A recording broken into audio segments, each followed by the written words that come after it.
So let's just do a bit of an introduction to this next section. So it's going to be laws of motion part 2. We've learned pretty well everything, well, a fair bit of what we need to learn. And what we're going to do is we're going to apply friction. We're going to talk about, we're going to apply what we've learned to different scenarios. And like all things in physics, there's certain patterns. We tend to like to talk about blocks on a slope. Sometimes these blocks are stationary, in which case it would be statics. Sometimes these blocks are moving with a constant speed. Now, commit. Is that statics or dynamics? Just decide for yourself. Is it statics or dynamics if this is moving down the slope with a constant speed?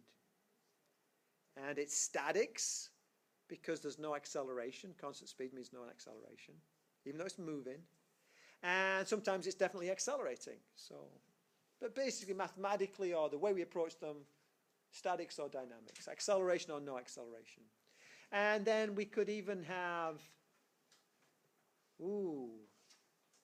a dynamics where we have a slope and some dynamics involved.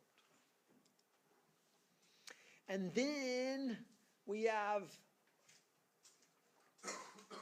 frictional surfaces. Maybe it's stationary, maybe it's moving, maybe it's accelerating. And what we tend to do is we tend to have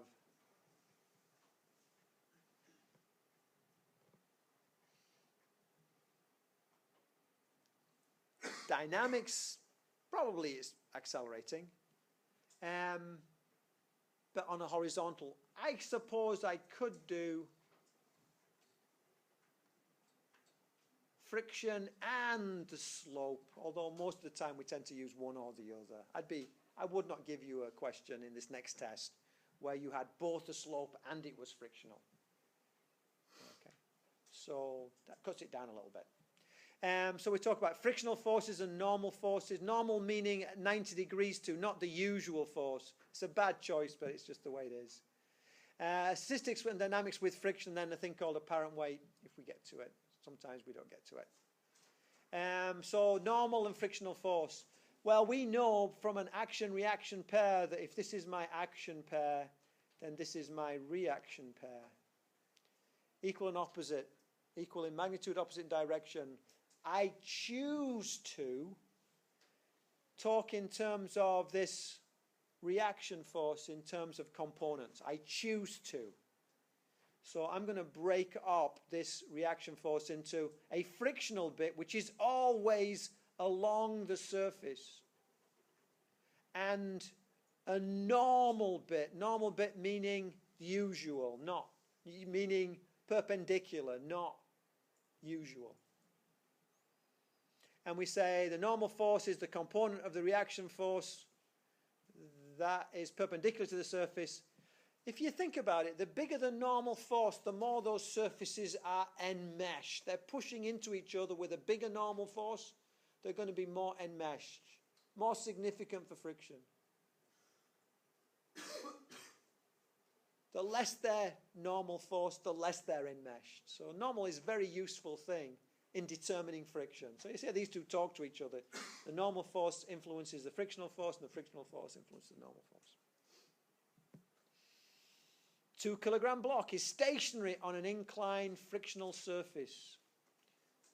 What is the normal force? No normal force in my diagram. Man, this is not so good. Small blocks, big slopes. Get your angles right. The danger is you draw everything as if it looks like 45 degrees. If everything looks like 45 degrees, then complementary angles look identical to each other.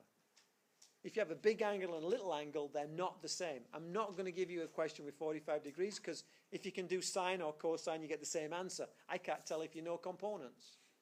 So I'm not going to go with a 45-degree angle.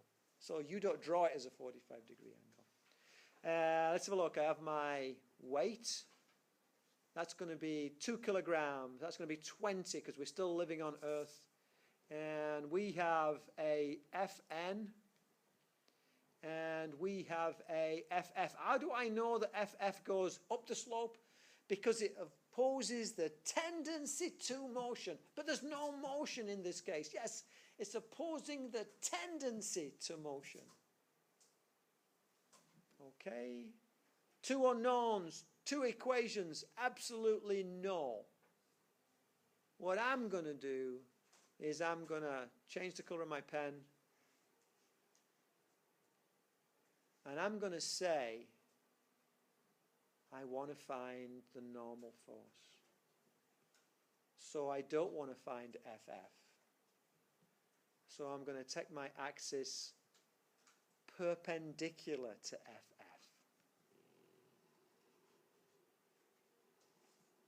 There's my axis. Then that guy is irrelevant. Okay. So where are we now then? Oh. So there's my one component, that's Fn. It's itself because it's in its own axis. And then just down here I go dot, dot, dot. That is going to go, got to do a little bit of trig. If that is 30, that is 60. If that is 60, that is 30. This is going to be 20 cosine 30. The sum of the forces on the red line is equal to 0. There's my positive end, there's my negative end. Plus Fn added to minus 20 cosine 30 is equal to 0. Fn is equal to 20 cosine 30. Fn is equal to, and I know this, don't I? 20 cosine 30. It's going to be 17.32.